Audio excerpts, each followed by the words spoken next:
Class Urdu. खुशामदीद बच्चों, आज हम पढ़ने जा रहे हैं छठी जमात का चौथा सबक, जो एक सरसरी मुतालिक कहानी पर मुश्तमिल है, सबसे बड़ा दर्दमंद। क्या नाम है सबक का? सबसे बड़ा दर्दमंद। एक था बादशाह, बहुत नेक और इंसाफ पसंद। सारी रियाया इससे बहुत खुश थी और इसे बेहद चाहती थी। बादशाह भी रियाया का बड़ा ख्याल रखता था, इसकी हुकूमत में कोई दुखी न था। एक मर्तबा बादशाह बहुत बीमार हुआ, इतना बीमार के जीने की कोई आस न रही। दवा ने कुछ काम न किया। आखिर में नाउम्मीद होकर सबने दुआ का सहारा लिया। तमाम इबादत गाहों में बादशाह की सेहतियाबी के लिए दुआएं मांगी गईं। कैदियों को रहा कर दिया गया। अनगिनत गुलामों को आज़ादी मिली। गरीबों, मोहताजों और बेवाओं में खाने और कपड़े तकसीम किए गए। बादशाह की तबीयत आहिस्ता आहिस्ता सुधरने लगी और चंद दिनों के बाद वह अच्छा हो गया। सारे शहर में चिरागा किया गया, खूब खुशियां मनाई गईं। क्या हुआ? एक बहुत नेक बादशाह था, वो अपनी रियाया से बहुत खुश थी और बादशाह की रियाया खुश रहना ही बादशाह की कामयाबी। मगर एक मर्तबा वो बीमार हुआ, इतना बीमार कि कोई दवा काम नहीं कर रही। अब लोगों ने दुआएं करना शुरू की। कैदियों को रहा कर दिया गया। गरीबों, मोहताजों, बेवाओं को खाने, कपड़े वगैरह तकसीम किए गए। उसके बाद बादशाह की सेहत में कुछ बेहतरी होने लगी। बादशाह को बीमारी से शिफा तो मिल गई, लेकिन बादशाह का दिल दुनिया से उचाट हो गया। वो सोचने लगा कि इसकी जिंदगी का क्या कोई भरोसा नहीं, इसकी जिंदगी का कोई भरोसा नहीं। उम्र के बाकी दिन खुदा की इबादत और इसकी याद में गुजारो। ये सोचकर एक दिन इसने चारों शहजादों को बुलाया और इनसे कहा, अब मैं अपनी जिंदगी के बाकी दिन खुदा की याद में गुजारना चाहता हूँ। मेरी समझ में नहीं आता कि तुम में से किसको अपना जानशीन और तख्त का वारिस बनाओ, क्योंकि तुम चारों मुझे इकसां तौर पर प्यारे हो। तुम सब मेरी आंखों के तारे हो, बहुत नेक और लायक हो। इसलिए मैंने एक तरकीब सोची है। तुम चारों भाइयों में से जो भी सबसे बड़े दर्दमंद इंसान को ढूंढकर मेरे सामने लाएगा, ये तख्त व ताज इसी को दे दूंगा। इस काम के लिए मैं तुम्हें 1 साल का वक्त देता हूँ। क्या हुआ? बादशाह अच्छा तो हो गया, उसकी सेहत तो वापस आ गई, सेहत अच्छी हो गई, मगर उसका दिल दुनिया से उचाट हो गया। वो बोला कि अब जितने भी बाकी दिन हैं मेरी ज़िंदगी के, वो मैं इबादत में गुजारूंगा। अब ये तख्त ताज से हट जाऊंगा। तो उसने अपने बेटों को बुलाया, चारों बेटों को बुला के तुम लोग चारों मुझे अजीज हो, मगर तुम चारों ही नेक हो। मैं फैसला नहीं कर पा रहा हूँ किसे अपना वारिस बनाऊँ, इस तख्त का वारिस बनाऊँ। लिहाजा मैंने एक तरकीब सोची है कि तुम चारों भाइयों में जो सबसे बड़े दर्दमंद इंसान को ढूंढ कर लाएगा, मैं उसी को अपना तख्त सौंप दूंगा और ये काम के लिए तुम्हें 1 साल का वक्त दे रहा हूँ। बादशाह की ये बात सुनने के बाद शहजादों ने सफर की तैयारी शुरू कर दी और अगले दिन चारों शहजादे 4 सिमतों में सफर पर रवाना हुए। क्या हुआ? कितने शहजादे थे? 4 शहजादे थे। चारों शहजादों ने दूसरे दिन सफर की तैयारी की और 4 सिमतों में चारों निकल पड़े। पहला शहजादा जुनूब की तरफ गया था। ये 3 माह बाद लौट आया और इसके साथ एक सौदागर था। शहजादे ने सौदागर को बादशाह की खिदमत में पेश करते हुए कहा, अब्बा हुजूर, ये शख्स एक बड़ा सौदागर है। इसने खुदा की राह में अपनी सारी दौलत खर्च कर दी है। इसने नमाजियों के लिए जा बजा मस्जिदें तामीर करवाईं और मुसाफिरों के लिए अनगिनत सराय बनवाएं। ये आदमी 5 वक्त की नमाज पढ़ता है और 7 मरतबा हज भी कर चुका है। इससे बड़ा दर्दमंद आदमी शायद ही कहीं मिले।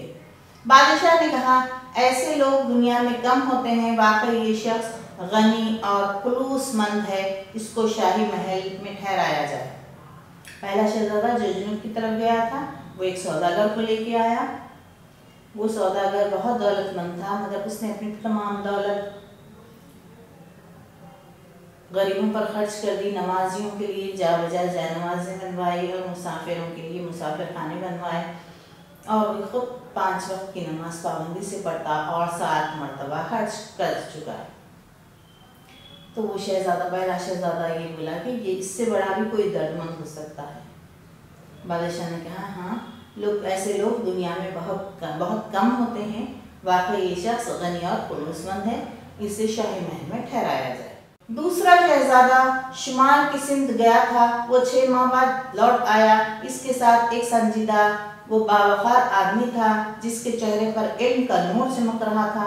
دوسرے شہزادے نے اس آدمی کو بادشاہ کے حضور میں پیش کرتے ہوئے کہا، ابا حضور، یہ شخص بہت بڑا عالم ہے، اس نے بے شمار کتابیں پڑھی ہیں، مذہب کی ساری باریکیوں کا گہرائی سے مطالعہ کیا ہے، اس میں سر سے پیر تک خوبیاں ہی خوبیاں ہیں، یہ کبھی جھوٹ نہیں بولتا، سب کے ساتھ نیکی اور بھلائی کا برتاؤ کرتا ہے، کسی جاندار کو نہیں ستاتا، غرض یہ کہ اس کے کردار میں ذرا سی بھی برائی نہیں ہے، اس سے بڑا درد مند اور قابل آدمی کوئی نہ ہوگا۔ دوسرا شہزادہ جو شمال کی سمت گیا تھا، وہ 6 ماہ بعد لوٹ آیا اور اس کے ساتھ ایک سنجیدہ باوقار شخصیت کو ساتھ لے آیا، ان کا چہرہ علم کے نور سے چمک رہا تھا، وہ بہت بڑے عالم تھے اور انہوں نے بے شمار کتابیں پڑھی اور مذہب کی ساری باریکیوں سے واقف تھے، اس میں سر سے پیر تک تمام خوبیاں ہی خوبیاں تھی، وہ کبھی کوئی برائی کی طرف نہیں جاتے تھے، جھوٹ نہیں بولتے، ہر ایک کے ساتھ نیکی اور بھلائی کا برتاؤ کرتے، کسی جاندار کو نہیں ستاتے، غرض کی تمام چیزیں اس شخص میں موجود تھیں۔ تو دوسرا شہزادہ کہتا ہے کہ اس سے بڑا کوئی درد مند نہیں ہو سکتا۔ بادشاہ نے کہا، یہ بہت خوبیوں کا مالک ہے، اس کے کردار میں کوئی خرابی نہیں، اس کے علم میں بھی کسی کو کلام نہیں، بے شک یہ ایک نیک اور عاقل آدمی ہے، اسے عزت کے ساتھ شاہی محل میں ٹھہرایا ہے۔ بادشاہ نے جو دوسرا بیٹا لے کے آیا تھا، جو عالم صاحب کو، انہیں بھی شاہی مہمان کے طور پر ٹھہرا دیا۔ تیسرا شہزادہ مغرب کی سمت سے لوٹ آیا، اس کے ساتھ ایک فقیر تھا۔ شہزادے نے بادشاہ کے سامنے پیش کرتے ہوئے کہا، ابا حضور، یہ بزرگ ایک خدا رسیدہ فقیر ہے، سنا ہے کسی زمانے میں ایک ملک کے بادشاہ تھے، لیکن خدا کی راہ میں تخت و تاج، ملک و مال چھوڑ کر فقر و فاقے کی زندگی اختیار کر لی، روکھی سوکھی جو بھی ملے کھا لیتے ہیں، رات دن عبادت کرتے رہتے ہیں، یہ اپنی زندگی کا ایک ایک لمحہ خدا کی یاد میں صرف کرتے ہیں، عبادت اور قناعت میں کوئی ان کی برابری نہیں کر سکتا، میری نظر میں سب سے بڑا دردمند انسان یہی ہے۔ بادشاہ نے ان کی بھی تعریف کی اور عزت و احترام سے محل میں ٹھہرایا۔ تیسرا لڑکا ایک ایسے فقیر نما شخص کو، خدا رسیدہ فقیر کو لایا تھا، جو ایک زمانے میں وہ بہت بڑے تخت و تاج کے مالک تھے، مگر انہوں نے وہ تمام اللہ کی راہ میں دے کر فقر و فاقے کی زندگی اختیار کر لی، روکھی سوکھی جو بھی ملتی وہ کھا لیتے اور رات دن ایک ایک لمحہ اللہ تعالیٰ کی عبادت میں گزارتے۔ تو تیسرے شہزادے کی نظر میں اس سے بڑا درد مند کوئی انسان نہیں۔ بادشاہ نے ان کی بھی تعریف کی اور انہیں بھی عزت و احترام سے محل میں ٹھہرایا۔ 1 سال ہونے میں ابھی 1 ہفتہ باقی تھا۔ ہفتے کے آخری دن مشرق کی سمت سے چوتھا شہزادہ لوٹ آیا، اس کے ساتھ ایک دبلا پتلا بھکاری نما آدمی تھا، جس کے کپڑے پرانے اور میلے تھے اور ان میں جگہ جگہ پیوند لگے تھے، سر پر ٹوپی تھی اور نہ پیر میں جوتی، ڈری ڈری آنکھوں سے ادھر ادھر دیکھ رہا تھا۔ تینوں شہزادے اسے دیکھ کر ہنسنے لگے۔ چوتھے شہزادے نے بادشاہ سے کہا، ابا حضور، میں آپ کے حکم کے مطابق سب سے دردمند انسان کی تلاش میں در بدر بھٹکتا پھرا ہوں، اس دنیا میں دردمند انسانوں کا ملنا مشکل ہے، سب سے بڑے دردمند انسان کی تلاش تو اور بھی مشکل۔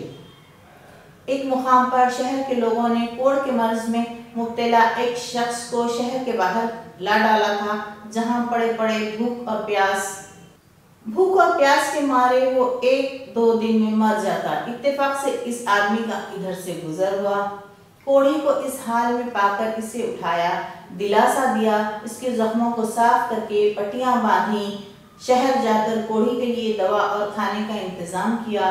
इसके पास जो कुछ रुपया पैसा था वो इसकी बीमारी और इलाज मुआलजे में ख़त्म हो गया। मजबूरन बेचारा मेहनत मजदूरी करने लगा और इन्हीं पैसों से कोढ़ी के लिए खाना और दवाएं खरीद लाता। रोज़ाना कोढ़ी को खाना खिलाता, इसके जख्म साफ करता, मरहम लगाता। जिंदगी और मौत तो खुदा के हाथ में है। इसकी बेलूस खिदमत, हमदर्दी और कोशिशों से कोढ़ी को एक नई जिंदगी मिली। ये शख्स खुद बेहद गरीब और नादार है, दर्दमंद लफ्ज़ के मायने भी नहीं जानता, लेकिन इसके दिल में दर्दमंदी का जज्बा मौजूद है। चौथा शहजादा जो एक साल वो का आखिरी हफ्ता था, उस आखिरी हफ्ते के आखिरी दिन लौट आया। उसके साथ जो एक दुबला पतला गरीब पेबंद लगे कपड़े पहना हुआ आदमी था।